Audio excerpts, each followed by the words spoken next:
Good morning दोस्तों। आज हम लोग साइंस के कुछ महत्वपूर्ण क्वेश्चन पर डिस्कशन करेंगे। जैसा कि आपके सामने पहला क्वेश्चन आया होगा। पहला क्वेश्चन है, कौन सा विटामिन यूरोपथैलेमिया को रोकने के लिए आवश्यक है? ऑप्शन ए है vitamin A, option B vitamin B, option C vitamin C, option D vitamin D. आप लोग अपना आंसर कमेंट बॉक्स में दे सकते हैं। चलिए हम बताते हैं इसका आंसर क्या होता है। यूरोपथैलेमिया को रोकने के लिए कौन सा विटामिन की आवश्यकता होती है? तो विटामिन ए की आवश्यकता होती है। विटामिन ए का रासायनिक नाम है रेटिनॉल और इसकी कमी से रतौंधी और यूरोपथैलेमिया रोग होते हैं। विटामिन बी का रासायनिक नाम थायमीन है और इसकी कमी से बेरी-बेरी रोग होता है। विटामिन सी का रासायनिक नाम स्कार्बिक अम्ल है और इसकी कमी से मसूड़ों में सूजन, चेहरे का पीलापन होना। विटामिन डी का रासायनिक नाम है कैल्सीफेरॉल और इसकी कमी से कंकाल विकृति और अस्थि भंगुरता जैसे बड़े रोग होते हैं। चलिए अगले क्वेश्चन। इस सेशन का दूसरा क्वेश्चन है, हेपेटाइटिस बी रोग निम्न में से किसके कारण होता है? विषाणु द्वारा, जीवाणु द्वारा, परजीवी द्वारा, इनमें से कोई नहीं। तो इसका आंसर हो जाएगा विषाणु द्वारा। ठीक है।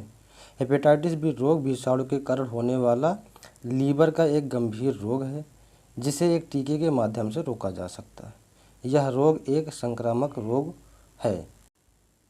अगला क्वेश्चन है, मानव के गुर्दे निम्न में से किस प्रकार में अंग हैं?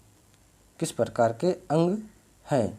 न्यूट्रिशन, ट्रांसपोर्टेशन, एक्सक्रीशन और रिस्पायरेशन। तो आपके आंसर हो जाएगा एक्सक्रीशन। अगला क्वेश्चन है, निम्न में से संक्रामक रोग है? संक्रामक रोग है। ठीक। पहला ऑप्शन है अस्थमा, दूसरा है स्कर्वी, तीसरा है खसरा, चौथा है मधुमेह। तो आप अपना आंसर कमेंट बॉक्स में दे सकते हैं।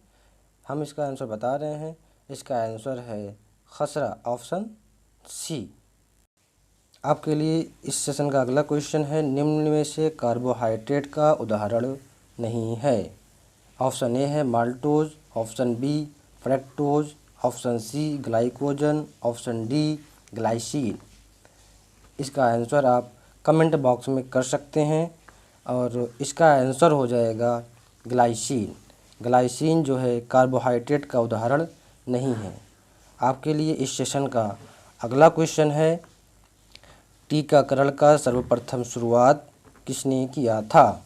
ऑप्शन ए है Johnson E Salk, option B Paul Muller, option C Edward Jenner, option D Robert Ford. इसका आंसर आप कमेंट बॉक्स में कर सकते हैं। इसका आंसर हो जाएगा एडवर्ड जेनर। एडवर्ड जेनर ने टीके का सर्वप्रथम शुरुआत किया था। अगला क्वेश्चन है, मानव का उत्सर्जी पदार्थ क्या है? मानव का उत्सर्जी पदार्थ क्या है? Option A urea, option B ammonia, option C uric अम्ल या ऑप्शन डी दे रहा है केवल ए। तो इसका आंसर आप कमेंट बॉक्स में कर सकते हैं। इसका आंसर हो जाएगा ऑप्शन डी केवल ए, मतलब यूरिया। मानव का उत्सर्जी पदार्थ क्या होता है? यूरिया होता है। इसलिए मानव को यूरियोटिलिक कहा जाता है। ठीक। मतलब जो है मानव तथा स्तनधारी उभयचरों में जितने भी हैं वो सब यूरिया का त्याग करते हैं, यूरिया का उत्सर्जन करते हैं। ऑप्शन बी इसमें क्या कह रहा है? अमोनिया। अमोनिया का उत्सर्जन मछली वर्ग एवं अन्य जलीय जंतु करते हैं, इसलिए इन्हें अमोनोटिलिक कहा जाता है। यूरिक अम्ल का उत्सर्जन पक्षी वर्ग, कीट वर्ग, स्थलीय सरीसृप जंतु करते हैं, इसलिए इन्हें यूरिकोटिलिक कहा जाता है।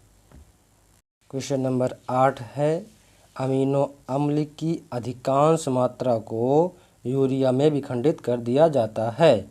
ऑप्शन ए किडनी में, ऑप्शन बी लीवर में, ऑप्शन सी प्लीहा में, ऑप्शन डी मलाशय में।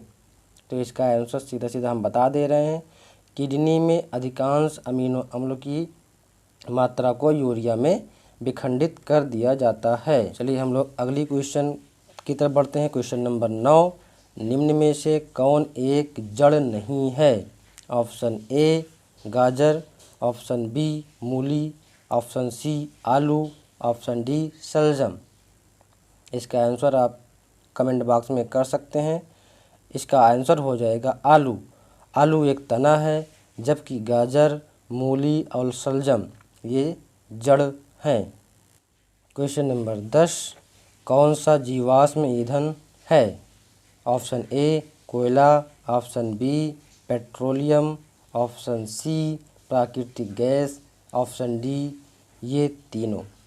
हम बता दे रहे हैं इसका आंसर, कोयला, पेट्रोलियम, प्राकृतिक गैस ये तीनों जीवाश्म ईंधन हैं, इसलिए ऑप्शन डी इसका राइट आंसर होगा।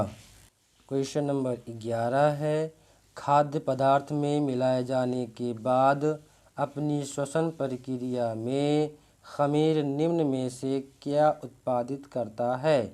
Option A oxygen, option B carbon dioxide, option C nitrogen, option D कोई नहीं।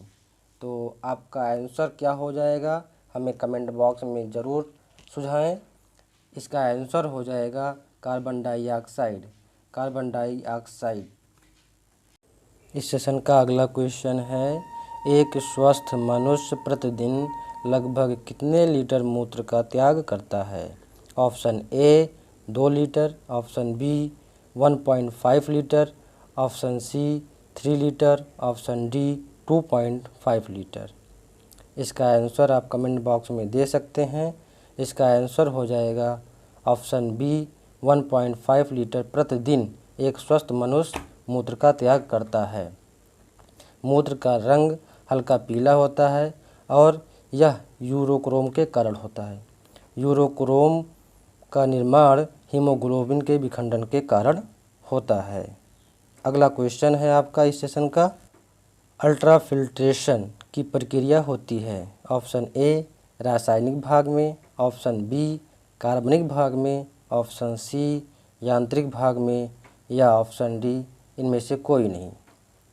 इसका आंसर आप कमेंट बॉक्स में कर सकते हैं। इसका आंसर हो जाएगा ऑप्शन सी यांत्रिक भाग में। यांत्रिक भाग में परानिस्यंदन यानी अल्ट्राफिल्ट्रेशन की प्रक्रिया पूर्ण होती है और इसी ही भाग में पुनः अवशोषण की प्रक्रिया भी पूर्ण होती है, इसलिए आपका आंसर हो जाएगा यांत्रिक भाग में, ऑप्शन सी। अगला क्वेश्चन है क्वेश्चन नंबर 14, केचुआ का उत्सर्जी अंग है? Option A kidney, option B organ of Bojanus, option C nephridia, option D green gland. आप इसका आंसर कमेंट बॉक्स में दे सकते हैं। इसका आंसर हो जाएगा ऑप्शन सी नेफ्रीडिया। केचुआ एक एनिलिडा परिवार का जीव है जिसका उत्सर्जी अंग नेफ्रीडिया होता है। आपका अगला क्वेश्चन है, रुधिर की उत्पत्ति या निर्माण होता है मेसोडर्म, एक्टोडर्म, एंडोडर्म या ऑप्शन डी केवल ए। तो इसका आंसर आप कमेंट बॉक्स में दे सकते हैं। इसका आंसर हो जाएगा ऑप्शन डी केवल ए। मेसोडर्म से रुधिर की उत्पत्ति होती है, एक्टोडर्म से मस्तिष्क का निर्माण होता है, एंडोडर्म से फेफड़े की उत्पत्ति होती है। इसी क्वेश्चन के साथ यह सेशन समाप्त होता है।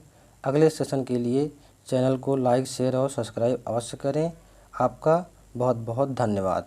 Thank you.